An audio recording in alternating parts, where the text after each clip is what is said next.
Welcome students, welcome to another video lecture of Bionest Learning.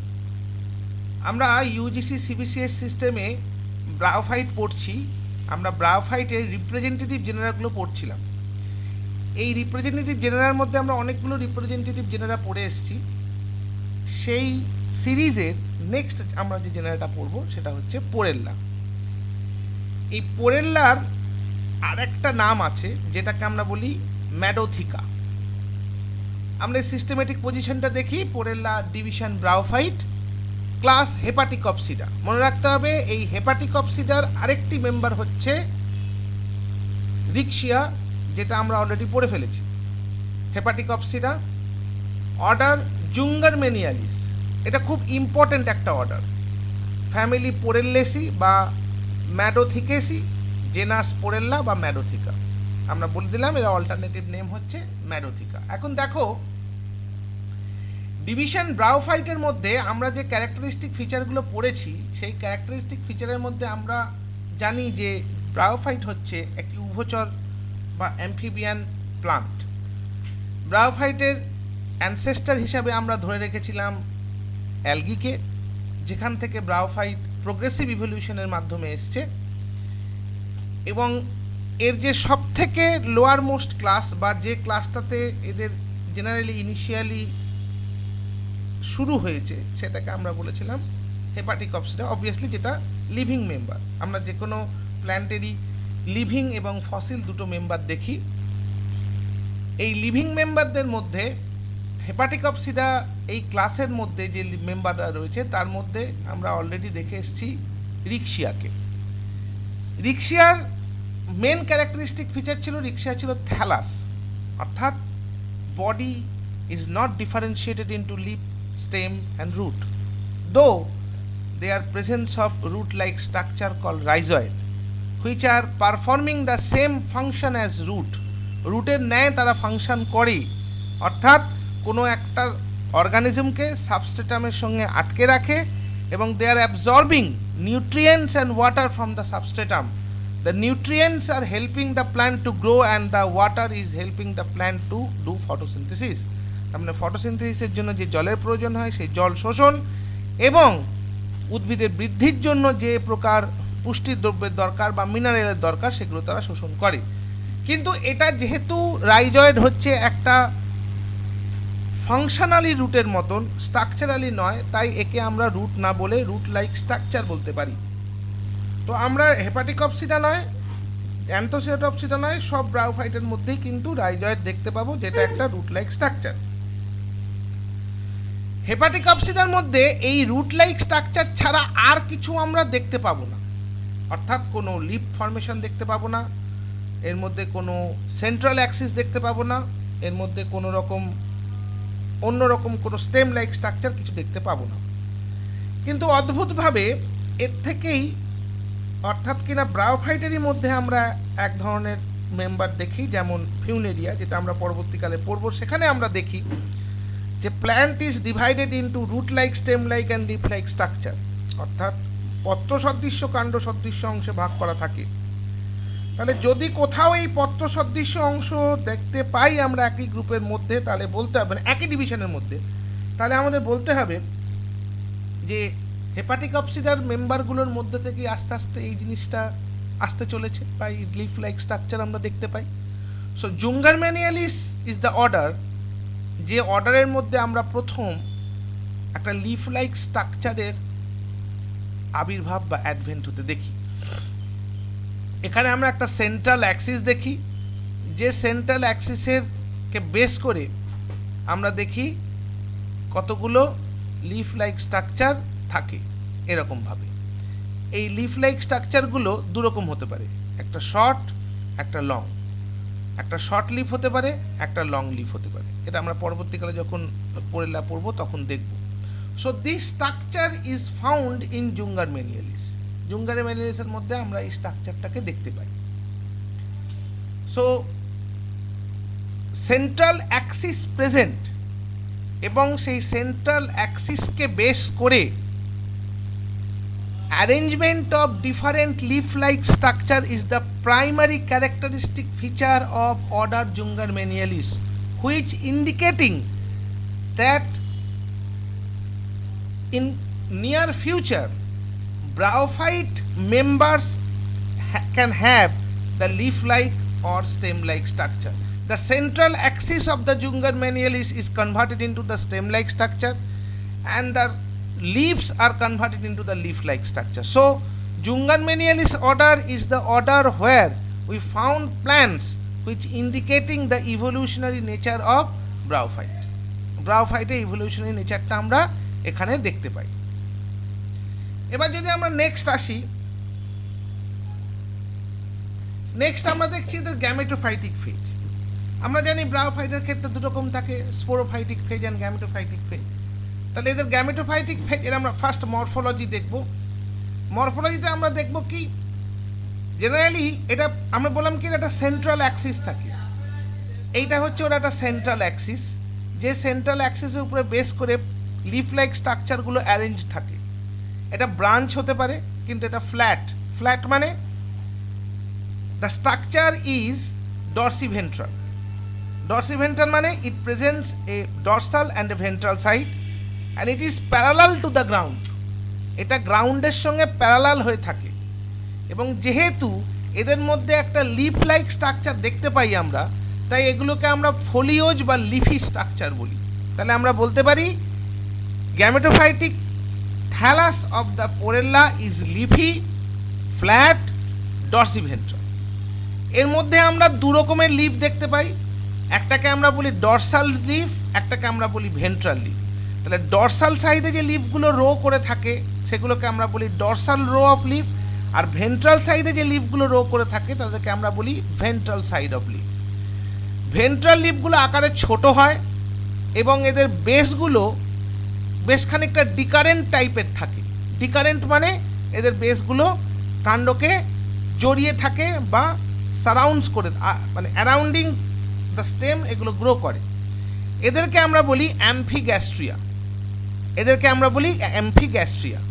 Dorsal সারফেসের যে লিফগুলো থাকে সেই লিফগুলো আকারে বড় হয়। আমরা এখানে যে লিফগুলো দেখতে পাচ্ছি, this leaf are the dorsal surface leaf, and the ventral surface have the small leaf which have amphigastria, যাদের বেসটাকে আমরা অ্যাম্ফিগ্যাস্ট্রিয়া বলে থাকি। এইখানে দেখো আমরা ভালো করে দেখেছি, এই হচ্ছে স্টেম বা এই হচ্ছে অ্যাক্সিস, এই হচ্ছে ওদের বড় লিফ, আর এইটা হচ্ছে ওদের ছোট লিফ। এই ছোট লিফের নিচে যে বেসটা থাকে, this base is called under leaf or amphigastria. This base is called under leaf or amphigastria. Next আমরা চলে আসি, এদের লিফের মধ্যে কোনো মিড লিফ থাকে না। So the leaf is devoid of any mid leaf region. আমরা যদি রিপ্রোডাকশনের দিক থেকে দেখি, ব্রায়োফাইট জেনারেলি দুরকমভাবে রিপ্রোডাকশন করে। একটাকে আমরা বলি সেক্সুয়াল রিপ্রোডাকশন, যেখানে দুটো গ্যামেট ফিউশন হয়ে একটা জাইগোট হয়, এবং আরেকটাকে আমরা বলি ভেজিটেটিভ রিপ্রোডাকশন বা অঙ্গজ জনন। দিস ভেজিটেটিভ রিপ্রোডাকশনের ক্ষেত্রে আমরা কতগুলো মেথড দেখি, যেখানে vegetative body, that is the plant body, is play as the role of initiator plant, অর্থাৎ ইনিশিয়েটার প্ল্যান্ট হিসেবে সেটা ব্যবহার হয়। এখন ইনিশিয়েটার প্ল্যান্ট কাকে বলবো বা ইনিশিয়েটার অর্গ্যান কাকে বলবো? The organ from which the reproduction initiate is called initiating organ. তাহলে in case of bryophyte vegetative reproduction, the initiator is the plant body. এই প্ল্যান্ট বডি থেকেই বিভিন্নভাবে আমরা দেখতে পাই যে নতুন উদ্ভিদ তৈরি হয়েছে। তাহলে ফার্স্ট আমাদের যেটা আসবে সেটা হচ্ছে ভেজিটেটিভ রিপ্রোডাকশন। এই ভেজিটেটিভ রিপ্রোডাকশনের মধ্যে পোরেল্লা কতগুলো প্রসেস নেয়, যেমন একটা হচ্ছে progressive death and decay of the gametophyte. Apical part decay হয়ে যাবে, ডেথ হয়ে যাবে, তার ফলে আস্তে আস্তে যে upper most area of the thallus ছিল সেটা সামনের দিকে বাড়তে থাকবে এবং লোয়ার মোস্ট এরিয়া আস্তে আস্তে নষ্ট হতে থাকবে। হয়ে যখন তারা কমন বাইফার্কেশনে আসবে তখন দুটো নতুন নতুন জেনারা তৈরি হয়ে যাবে। আরেকটা আসছে কি, আমরা গেমি দিয়ে দেখছি। গেমার ক্ষেত্রে আমরা দেখি কতগুলো মাল্টিসেলুলার গেমা কাপ আমরা এখানে তৈরি হতে দেখি। তোমরা গেমা কাপ আগেই জেনেছো। যে গেমা কাপ দিয়ে আমরা পেলিয়া রটেন্ডিফোলিয়ার ক্ষেত্রে কতগুলো ডিসকয়েড মাল্টিসেলুলার গ্যামেট দেখতে পাই। ডিসকয়েড মানে যাদের একটা চাকতির মতন স্ট্রাকচার আমরা দেখতে পাবো, এই ধরনের গেমি দেখতে পাই। জেনারেলি গেমি যে কোনো ব্রায়োফাইটসের ক্ষেত্রে আমরা একটা খুব পোটেন্ট ভেজিটেটিভ রিপ্রোডিউসিং অর্গান দেখতে পাই, যদিও এই গেমিটা কিন্তু আমরা ম্যাক্সিমাম ক্ষেত্রে হেপাটিকপসিডার অ্যান্থোসেওটপসিডার মেম্বারদের মধ্যেই দেখতে পাই। হেপাটিকপসিডার এবং অ্যান্থোসেওটপসিডার মেম্বারদের মধ্যেই কিন্তু থ্যালাসের উপরে আমরা এই গেমির মতন একটা স্ট্রাকচার, একটা কাপের মতন স্ট্রাকচার দেখতে পাই, যেটাকে আমরা গেমি বলি। এর মধ্যে এক ধরনের স্পোর ফর্ম হয় যেগুলোকে আমরা বলি গেমা। এই গেমাগুলোর মধ্যে গেমাগুলো যখন ডিট্যাচড হয়ে বাইরে বেরিয়ে যায়, সেখান থেকে আবার নতুন প্ল্যান্ট তৈরি হয়। আমরা প্রিভিয়াস, তোমরা যদি স্লাইডগুলো দেখো, প্রিভিয়াস লেকচারগুলো দেখো, সেখানে দেখবে আমি ডিটেলসে বলেছি যে গেমার মধ্যে একটা সাইডে একটা নচ থাকে, যে নচ থেকে নতুন প্ল্যান্ট তৈরি হয়। ঠিক আছে, এটা যদি তোমরা একটু জানতে চাও, তোমরা একটু ডিটেলস জানতে চাইলে তোমরা আগের স্লাইডগুলোকে একটু দেখে নাও। নেক্সট আমরা আসছি এর সেক্সুয়াল রিপ্রোডাকশনের ক্ষেত্রে। ব্রায়োফাইটের ক্ষেত্রে সেক্সুয়াল রিপ্রোডাকশন দু রকমের হয়, মানে দু রকমের অর্গান দিয়ে হয়। একটাকে আমরা বলি অ্যান্থেডিয়াম, মানে আর একটাকে আমরা বলি আর্চিগোনিয়াম, যার জন্য ব্রায়োফাইটকে আমরা আর্চিগোনিয়েট বলি। তো এখানে পোরেল্লার ক্ষেত্রে আমরা পেলিয়ার ক্ষেত্রে কি দেখেছিলাম? পেলিয়ার ক্ষেত্রে দেখেছিলাম অ্যান্থেডিয়াম অ্যান্ড আর্চিগোনিয়াম একই জায়গায় থাকবে। পোরেল্লার ক্ষেত্রেও আমরা সেরকম দেখব। এর ক্ষেত্রে যে আর্চিগোনিয়াম থাকবে, সেই আর্চিগোনিয়ামটা গোল স্ট্রাকচার হবে, একটা গ্লোবো স্ট্রাকচার, রাউন্ড শেপের স্ট্রাকচার, যার একটা ইউনিসেরিয়েট স্টক থাকবে। What is uniseriate stalk? The stalk which is made up of single row of cell. এটা কিন্তু সিঙ্গল রো অফ সেল, একটাই রো থাকবে, সিঙ্গল রো অফ সেল। আমি একটু লেখার চেষ্টা করি। রো অফ সেল, এখানে আমরা সিঙ্গল রো অফ সেল দেখতে পাবো, এটাকে আমরা বলি ইউনিসেরিয়েট। সিঙ্গল রো অফ সেল থাকার ফলে কি হবে? এটা খুব তাড়াতাড়ি ম্যাচিওর হয়ে গেলে ডিসিমিনেটেড হয়ে যাবে। মনে রাখবে, কোনো একটা ডিসিমিনেটেড মানে ছড়িয়ে পড়বে। মনে রাখবে, কোনো একটা প্ল্যান্ট বা কোনো একটা অ্যানিমালের ইভলিউশন অনেকটাই নির্ভর করে তার সেক্সুয়াল রিপ্রোডাকশনের প্রসেস এবং সেক্সুয়াল রিপ্রোডিউসিং অর্গানের ওপর। যদি তার সেক্সুয়াল রিপ্রোডিউসিং অর্গান ইভলভ টাইপের হয়, তাহলে আমরা দেখতে পাই সেই অর্গানিজমটা ইভলিউশনে অনেকটা সামনের দিকে এগিয়ে থাকে বা ইন্ডিকেট করে সামনের দিকে এগোনো। ঠিক সেই রকমই এক্ষেত্রে, অর্থাৎ কিনা পোরেল্লার ক্ষেত্রেও আমরা দেখতে পাই যে অ্যান্থেডিয়ামের নিচে এরকম একটা ইউনিসেরিয়েট স্টক রয়েছে, যে ইউনিসেরিয়েট স্টক ইন্ডিকেট করছে পরবর্তীকালে এর ইভলিউশনারি টাইপ, অর্থাৎ এটা ক্রমশ ইউনিসেরিয়েট স্টক কন্টেনিং স্পোরাঞ্জিয়ামে কনভার্টেড হবে, যেটা পরবর্তীকালে আমরা টেরিডোফাইটের ক্ষেত্রেও দেখতে পাই।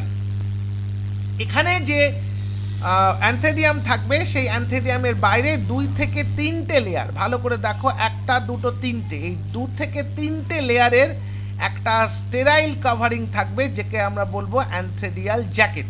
এটাকে আমরা বলবো অ্যান্থেডিয়াল জ্যাকেট। তাহলে অ্যান্থেডিয়ামের বাইরে একটা 2 থেকে 3 লেয়ারের থিক অ্যান্থেডিয়াল জ্যাকেট থাকে, যার মধ্যে অ্যান্থ্রোজয়েডসগুলো থাকে। অ্যান্ড্রোগোনিয়াল মাদার সেল থেকে অ্যান্থ্রোজয়েডস এখানে তৈরি হয়। এই অ্যান্ড্রোগোনিয়াল মাদার থেকে যখন অ্যান্থ্রোজয়েডস তৈরি হচ্ছে, এই সময় যে ডিভিশনটা হয়, that is the periclinal division. তাহলে পেরিক্লিনাল ডিভিশন করে, এবার আমাকে ডিভিশন করে তারা এরকমভাবে তৈরি করে। তার মানে প্রথমে জিনিসটা এরকমভাবে ভাগ হয়, তারপরে জিনিসটা এরকমভাবে ভাগ হয়, অর্থাৎ পেরিক্লিনাল মানে পেরিফেরি অনুযায়ী, এই অনুযায়ী division. So this is called the periclinal division. Periclinal ডিভিশনের ফলে আমার এই যে সেলগুলো রয়েছে, that is the sterile covering সেলটা তৈরি হয়, অর্থাৎ অ্যান্থেডিয়াল জ্যাকেট তৈরি হয়। হলো, এই অ্যান্থেডিয়াল জ্যাকেটের মাথার দিকে যে সেলগুলো থাকে, সেটা একটা রয়ে থাকে, যাতে ম্যাচিওরের পর যখন ফেটে যাবে, বাস্টিং আউট হবে, তখন যেন খুব সহজেই এটা ফেটে যেতে পারে। যদি নিচের মতন একটা দুটো তিনটে লেয়ারের সেল থাকতো, একটা দুটো তিনটে লেয়ারের সেল থাকতো, তাহলে কিন্তু এটা করা একটু সমস্যা ছিল। সেই জন্য উপরের যে সেলগুলো থাকে, সেগুলো একটা রয়ে থাকে, যাতে ম্যাচিওর হলে অ্যান্থ্রোজয়েডসগুলো খুব কুইকলি রিলিজ হতে পারে। এই অ্যান্থেডিয়াম একটা ইউনিসেরিয়েট ব্র্যাক দিয়ে ঢাকা থাকে। ইউনিসেরিয়েট ব্র্যাক দিয়ে ঢাকা থাকে। এই অ্যান্ড্রোসিয়ামের মধ্যে যে অ্যান্থ্রোজয়েডসগুলো থাকে, এই অ্যান্থ্রোজয়েডসগুলো অ্যান্ড্রোসাইট সেলের মেটামরফোসিসের ফলে তৈরি হয়। মনে রাখবে, antherozoids is the product of metamorphosed product of androcyte cell. Androcyte সেলগুলো মেটামরফোসিস হয়ে বা পরিবর্তিত হয়ে তৈরি করে এই অ্যান্থ্রেডিয়াল চেম্বার বা অ্যান্থ্রোজয়েড চেম্বার। এই অ্যান্থ্রোজয়েড থেকে আমরা বাইফ্ল্যাজেলেটেড অ্যান্থ্রোজয়েড, এই অ্যান্থ্রোজয়েড চেম্বার থেকে আমরা বাইফ্ল্যাজেলেটেড অ্যান্থ্রোজয়েড তৈরি হতে দেখি। এবার এই অ্যান্থেরিয়াল জ্যাকেটের ডিস্টাল পার্টে অর্থাৎ পেছনের দিকে আমরা ব্র্যাক্ট দেখতে পাই। এই ব্র্যাক্টগুলো ইররেগুলার ব্র্যাক্ট হতে পারে এবং এগুলোই অ্যান্থ্রোজয়েডসগুলোকে ওয়াটারে রিলিজ করতে হেল্প করে, জাস্ট লাইক জ্যাকুলেটার মেকানিজম। এটা এসে এখানে পড়ে, এখান থেকে স্পোন নেয়, নিয়ে এটা আবার এদিকে ছুঁড়ে ফেলে দেয়। এই কাজটা ব্র্যাক্ট করে। So this is the antheridial structure. Next আমরা আসি development of antheridia. Development of অ্যান্থেরিয়ার ক্ষেত্রে দেখো, এটা অপেক্ষাকৃত ইজি। ডেভেলপমেন্ট অফ অ্যান্থেরিয়ার ক্ষেত্রে দেখো, একটা অ্যান্থেরিয়াল ইনিশিয়াল সেল তৈরি হবে যেটা দুভাগে ভাগ হবে। That is the longitudinal division, no, that is the transverse division, forming an outer cell and a basal cell. এই basal cell division and redivision হয়ে একটা ইনিশিয়াল জ্যাকেট লেয়ার তৈরি করে, যেখান থেকে পরবর্তীকালে স্টকটা তৈরি হয়। আর এর ভেতরে যে সেলটা থাকে, that is the outer cell, it is divided into primary antherial cell and primary stalk cell. Primary stalk sell বিভিন্ন ভাবে ডিভিশন অ্যান্ড রিডিভিশন হয়ে বাইলেয়ার স্টক তৈরি করবে এবং অ্যান্থেরিয়াল সেল দুটো ভাগে ভাগ হয়ে অ্যান্টিক্লিনাল এবং পেরিক্লিনাল ডিভিশন করে একটা জ্যাকেট তৈরি করবে। যত এই জ্যাকেট তৈরি হতে থাকবে, যত জ্যাকেট পুরো হতে থাকবে, তত আমরা কি দেখব না এই অ্যান্থ্রোজয়েডসের মধ্যে বিভিন্ন মেকানিজম দেখব to sustain themselves at that position. ঠিক আছে, তাহলে আমরা কি কি দেখলাম, আমি যদি আরেকবার কুইক রিক্যাপ করে দিই, তাহলে আমরা যদি একটা কুইক রিক্যাপ করে দিই, আমরা কি দেখব, প্রথমে একটা অ্যান্থেরিয়াল চেম্বার থাকবে। এই যে অ্যান্থেরিয়াল চেম্বারটা থাকবে, এই একটা অ্যান্থেরিয়াল ইনিশিয়াল থাকবে। এই ইনিশিয়াল দুটো ভাগে ভাগ হবে, ভাগ হয়ে তৈরি করবে একটা আউটার সেল, একটা basal cell. The basal cell will divide and redivide, forming the initial position of stalk. আর তার পাশ দিয়ে একটা ব্র্যাক তৈরি হবে। ভেতরে যে আউটার সেলটা থাকবে, this is divided into two part, primary antheridial cell and primary jacket cell. Primary stalk cell, sorry, this primary stalk cell is divide and redivide, forming a stalk. An antherial upper two cell are the antherial cell, which is by the consecutive anticlinal and periclinal division, forming a large number of endogonial chambers. These endogonial chambers are responsible for formation of antherozoids, which is released by the antherial jacket, rupturing the antherial jacket with the help of bract. বেশ, এবার আমরা নেক্সটে যাই। এবার আসছে আমাদের আর্চিগোনিয়া।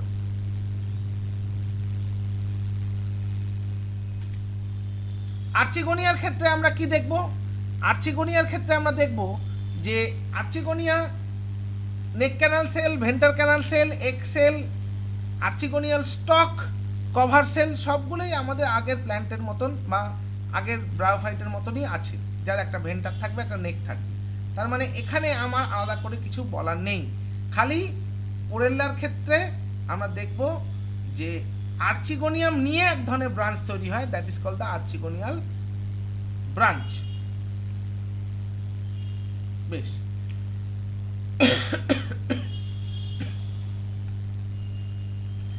এই এবার আমরা আসছি কি development of archegonia. Development of আর্চিগোনিয়ার ক্ষেত্রে আমরা দেখব যে প্রথমে একটা একটা সিঙ্গেল সেল থাকবে, যেটা ট্রান্সভার্স ডিভিশনে ডিভাইড করে দুটো সেল তৈরি করবে। একটাকে আমরা বলবো আর্চিগোনিয়াল মাদার সেল, একটাকে বলবো আমরা বেসাল সেল। আর্চিগোনিয়াল মাদার সেল আবার পরপর দুবার ডিভিশন করে প্রাইমারি অ্যাক্সিয়াল সেল তৈরি করবে মাঝখানে এবং দুদিকে পেরিফেরিয়াল সেল তৈরি করবে। এই প্রাইমারি ক্যাপ ফর্মিং সেল যেটা থাকবে, এই প্রাইমারি ক্যাপ ফর্মিং সেল কোথা থেকে আসবে না division and redivision of proximal primary axial cell. Primary axial cell তাড়াতাড়ি করে